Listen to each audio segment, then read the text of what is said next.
बिस्मिल्लाहिर्रहमानिर्रहीम। Welcome to public service commission. दोस्तों, grade 5 से 15 की ग्रेजुएशन कैटेगरी के लिए टेस्ट होने जा रहा है मुख्तलिफ़ डिवीज़न्स में और मुख्तलिफ़ डेट पर है।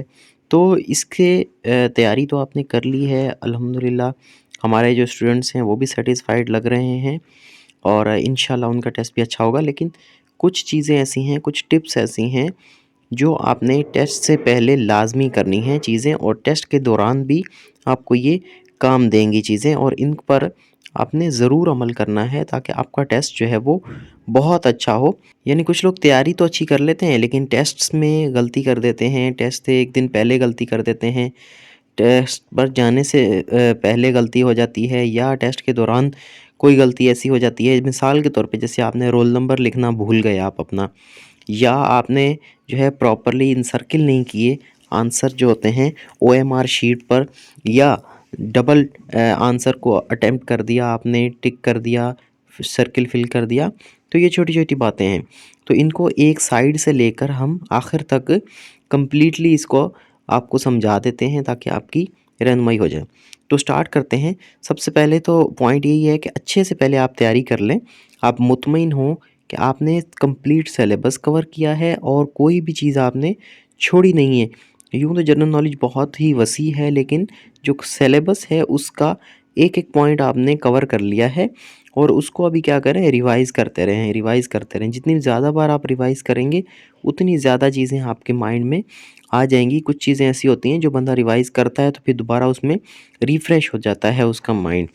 और इसकी मेमोराइज़ करने की ये एक और भी ट्रिक ये है कि आप अपने किसी भी दोस्त को या बहन भाई को सामने बिठाएं, उसके साथ डिस्कस करें और उसको बोलें कि आपसे क्वेश्चन करे या आप उससे करें। बार बार जब ऐसे करेंगे आप क्वेश्चंस, स्पेशली ये ट्रिक तब काम देती है, मिसाल के तौर पे अगर आपने वर्ल्ड कंट्रीज़ के कैपिटल याद करने हैं या आपने करेंसीज़ याद करनी है, तो बार बार पूछने से वो चीज़ें जो है वो रिफ़्रेश होती रहती हैं, और जो है वो थोड़ा-सा ब्रेन स्टॉर्मिंग होती है। मिसाल के तौर पे जब आपसे कोई बंदा सवाल पूछता है तो आप थोड़ा-सा सोचते हैं, कोजिटेट करते हैं, और फिर वो आपके माइंड में जब बात आती है तो फिर वो उसी इंसिडेंट के साथ जुड़ जाती है कि हाँ भाई, मेरे भाई ने, आतिफ़ ने मुझसे ये सवाल पूछा था तो मैंने ये जवाब दिया था। तो ये चीज़ याद हो जाती है। तो कवर कर लें कंप्लीट सिलेबस को, अच्छे से तैयारी कर लें। फिर अपनी नींद पूरी करें। जब भी एग्ज़ाम का दिन है, मिसाल के तौर पे आपका 20 जनवरी को टेस्ट है, तो आपने जो नाइट है, पिछली नाइट, उसमें आपने अच्छे से सोना है, ठीक है? ठीक-ठाक जो है वो सही से आप खाना खाएँ। अब जब सुबह आप उठे हैं, तो हल्का-सा जो है वो नाश्ता करें और उसके बाद टेस्ट पर जाएँ। या आप अगर बहुत जल्दी उठने वाले हैं तो आप जल्दी उठ के अगर हल्का-फुल्का नाश्ता करके, और दोपहर में अगर 12 बजे आपका टेस्ट है तो आप समझते हैं कि आपने हल्का-फुल्का कुछ खाना है तो वो खाएँ, और पानी की मिक़दार मुनासिब ही रखें तो बेहतर है। कुछ लोग कहते हैं कि बहुत ज़्यादा पानी पिएँ ताकि आप थोड़ा-सा फ्रेश रहें। नहीं, ज़्यादा पानी पिएँगे तो फिर आप, ये हो सकता है कि भैया आप टेस्ट पे बैठे हुए हैं, फिर आप जो है वो कहें कि अभी मुझे वॉशरूम जाना है या कैसे, तो ये थोड़ा-सा डिस्टर्बिंग हो जाता है। तो जो भी चीज़ कर रहे हैं ना वो थोड़ा-सा म्याना रवि में बैलेंस्ड करें। यानी हल्का-फुल्का खाएँ, ना ज़्यादा खाएँ, क्योंकि आपको ज़्यादा खाएँगे तो फिर सुस्ती भी उससे होती है और आपकी एफ़िशिएंसी वैसे नहीं रहती। तो ये करने से आपका कॉन्फिडेंस बहुत ही बूस्ट हो जाता है, आप एक्टिव नज़र आते हैं। नींद आपकी पूरी होगी और आपने हल्का-फुल्का खाया होगा तो इससे एक्टिव नज़र आएँगे। फिर डू नॉट मेमोराइज़, रिपीट और revise anything on test day. यानी कुछ लोग ऐसे होते हैं कि जब टेस्ट सेंटर के बाहर खड़े होते हैं तो वहाँ भी अपने वो नोट्स को रिवाइज़ कर रहे होते हैं, उसमें से चीज़ें ढूँढ रहे होते हैं, फिर किसी दोस्त से पूछ रहे होते हैं कि भई फ़लाँ का कैपिटल क्या था, फ़लाँ की करेंसी क्या थी, ये बताना, ये बताना। तो ये क्या करता है, ये आपके कॉन्फिडेंस को लो करता है। यानी आप नर्वस हो रहे होते हैं, परेशान हो रहे होते हैं। लाज़मी थोड़ी है जो आपने वहाँ पर क्वेश्चन अपने दोस्त से पूछा था, वही टेस्ट में आएगा। नहीं, आप टेस्ट के दौरान ना आपके नर्व्स का काम होता है। भई अगर किसी भी मुल्क की करेंसी आ गई, या लार्जेस्ट प्लेस कोई पूछ ली, या हाईएस्ट माउंटेन पूछ लिया 3rd नंबर का या 4th नंबर का, तो आप ब्रेनस्टॉर्मिंग आपको वहाँ करनी होगी कि भई मैंने ये फ़लाँ नोट्स में पढ़ा था, फ़लाँ अकेडमी के नोट्स में पढ़ा था, या अपनी बुक में पढ़ा था, ये वहाँ मैंने वहाँ लिखा था, तो ये उसका कोई ना कोई रिलेशन बनाकर आपने फिर करना उसको होता है। तो अगर आप वहाँ पर मेमोराइज़ कर रहे होंगे बाहर खड़े होके और चीज़ों में परेशान हो रहे होंगे, तो ये सारी आपकी जो ब्रेनस्टॉर्मिंग है दिमाग थक जाता है। यानी टेस्ट से आपने 3 से 4 घंटे पहले सब चीज़ें छोड़ देनी हैं। मैं तो ये मशवरा दूँगा कि भई टेस्ट के दिन सुबह से लेके आप कोई चीज़ को पढ़ें ना, किसी चीज़ को जो है ना वो याद करने की कोशिश ना करें, रिलैक्स रहें बिल्कुल। तो ये फ़ायदेमंद है। तो 1 दिन पहले आपने जो भी करना है वो करके रात को जल्दी सो जाएँ। फिर है, अब आप टेस्ट में अपीयर तो हो गए, तो इसमें एक चीज़ मैं और ऐड कर दूँ कि आप अपनी जो एडमिट कार्ड है, सीएनआईसी है, ये ज़रूर अपने साथ ओरिजिनल लेकर जाएँ। मेक श्योर करें कि आपने ये चीज़ें अपने साथ रख ली हैं।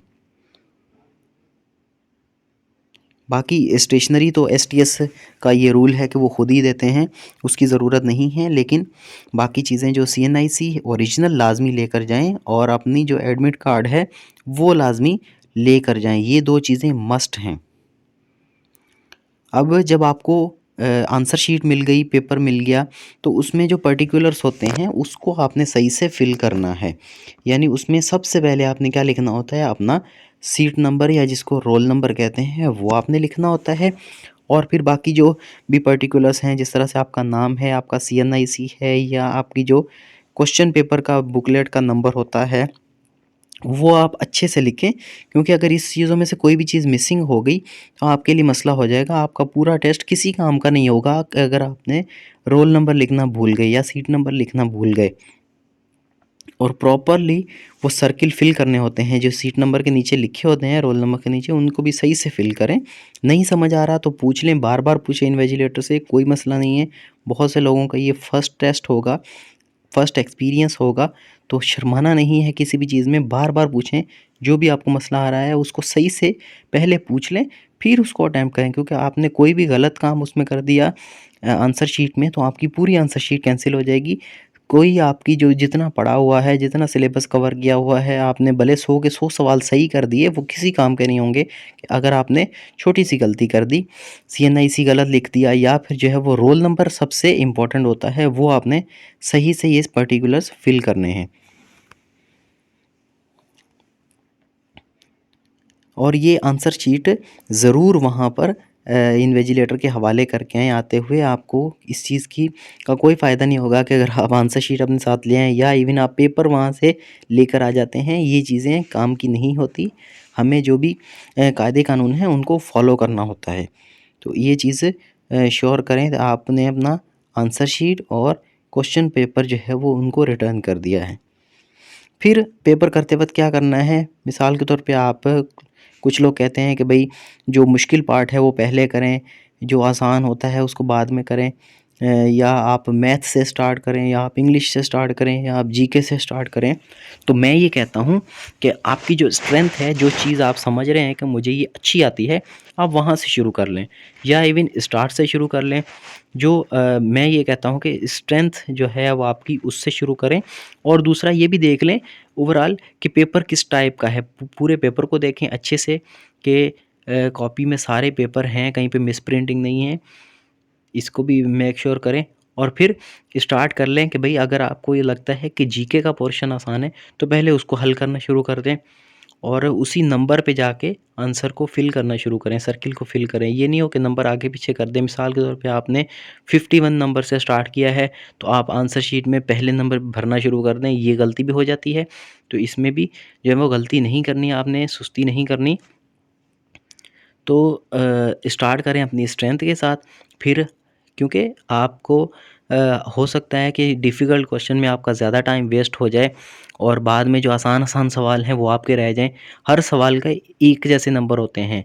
आपने मुश्किल सवाल हल किया तो उसके आपको 10 नंबर नहीं मिल जाएँगे, उसका भी एक ही सवाल का एक ही नंबर मिलेगा। तो इसमें हो सकता है कि टाइम ख़त्म हो जाए और आखिर में आप देखें कि सवाल आसान थे।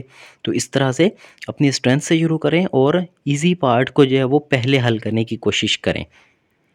और एक ही पार्ट पर जो है वो जो है वो अपना टाइम वेस्ट ना करें। मिसाल के तौर पे क्या बात है, 7 पॉइंट में देखें स्किमिंग करनी है कि अगर कोई डिफ़िकल्ट क्वेश्चन आ जाता है तो उसको छोड़कर आगे निकलें।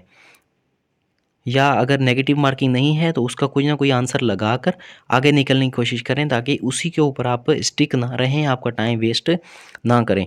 और क्वेश्चन पेपर का हर पार्ट हल करें। मिसाल के तौर पे इंग्लिश के को भी हल करें, मैथ को भी हल करें, इस्लामियत को भी हल करें, जीके को भी हल करें, साइंस को भी हल करें। क्योंकि हो सकता है कि जिस तरह से पहले पीएसटी जेएसटीज़ में ये रूल रखा था और बहुत से टेस्ट में होता है कि हर पोर्शन में आपने 40% मार्क्स लेने हैं तो फिर आप पास कहलाए जाएंगे। तो इसका चीज़ का लाज़मी ख़्याल रखें। ये नहीं हो कि भई आपने इंग्लिश के सारे सवाल छोड़ दिए, बाकी सारे सवाल कर लिए हैं। तो इस चीज़ को मद्देनज़र लाज़मी रखना है, क्योंकि इसमें लोग बहुत ज़्यादा हैं, बहुत ज़्यादा लोगों ने अप्लाई किया हुआ है, कंपटीशन इसमें हाई होगा। तो ये कट ऑफ वाला जो हर पोर्शन वाला सीन है, पोर्शन वाइज़, इसका जो है वो ये लाज़मी रखेंगे ताकि कैंडिडेट्स को स्क्रूटनाइज़ करना आसान हो, स्क्रीन करना आसान हो। तो नेक्स्ट वीडियो में इंशाल्लाह मैं आपको बताता हूँ कि किस तरह से आपने रीडिंग कॉम्प्रिहेंशन, बहुत से लोग पूछ रहे हैं, तो वो किस तरह से हल करनी है, उसको भी हल करने का तरीका बताएँगे। आपका कोई भी सवाल है, कोई भी कन्फ्यूजन है, तो आप दिए गए नंबर पे कॉन्टैक्ट करके व्हाट्सएप करें, आपको ज़रूर उसका आंसर मिलेगा, ज़रूर हम उसकी रहनुमाई करेंगे। फ़िलवक़्त इतना ही, थैंक यू।